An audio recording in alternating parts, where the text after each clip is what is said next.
Um, this question of the illegals is, I find, very interesting.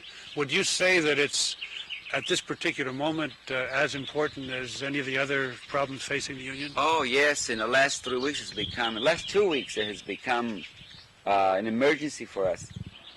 Well, there's an awful lot of illegals coming in by the hundred, by the thousands. Our people are not only in some of the crews where there is now strike breaking. Some of those crews are 100% illegals, outright, openly, with no attempt to disguise it. And so it's so bad now that we estimate 60 to 70% of the farm workers in California, of the resident worker, of the citizen, is out of a job because of the wetbacks. They're coming in by the thousands, just unbelievable. See, they're coming in with the consent of the Immigration Service, which is part of the Department of Justice. How else could they come? We, for instance, know that if you go to Coachella, you go to around the El Paso area, the secondary immigration checkpoints have been unmanned now for at least 3-4 weeks. They're closed. They're at night. They're dark. There aren't any patrolmen there. It's a gimmick. We think that it's a prelude at the beginning to a big drive on the part of the administration and the Mexican government to bring the Bracero program again.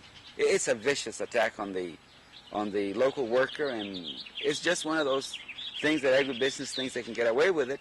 And our job is to inform the whole country what's happening, together with a boycott, and solve it that way.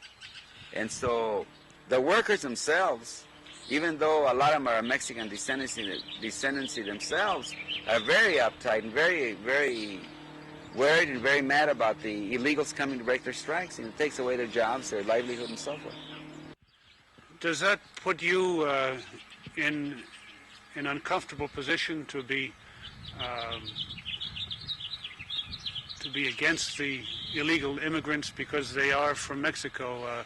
In other words, part of your program has been an appeal to equal treatment of people of Mexican origin, right? Oh, yeah, sure, but we're speaking of the legal ones. You know, we don't want Mexico to export its poverty to us, and then we pay. It's not the agriculture, it's not society in general, it's a farm worker, again, paying for those sins, you know. And Mexico should take the initiative and stop exporting the poverty to us. They should do something about the rural economy over there. And then, see, it's a way of breaking the strike. It's a way of demoralizing the farm workers.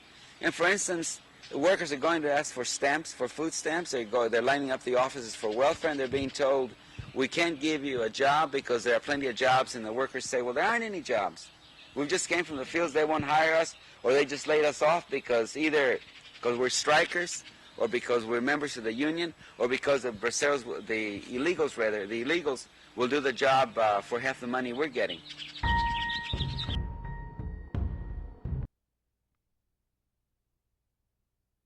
So I don't understand what the problem is. If it's my job to educate you with regards to this whole issue, and then Trump is trying to do the same thing, and then you have a video from 1974 with Cesar Chavez himself making an attempt to tell you the same thing. Like, what are we out here fighting about? What is the fight about?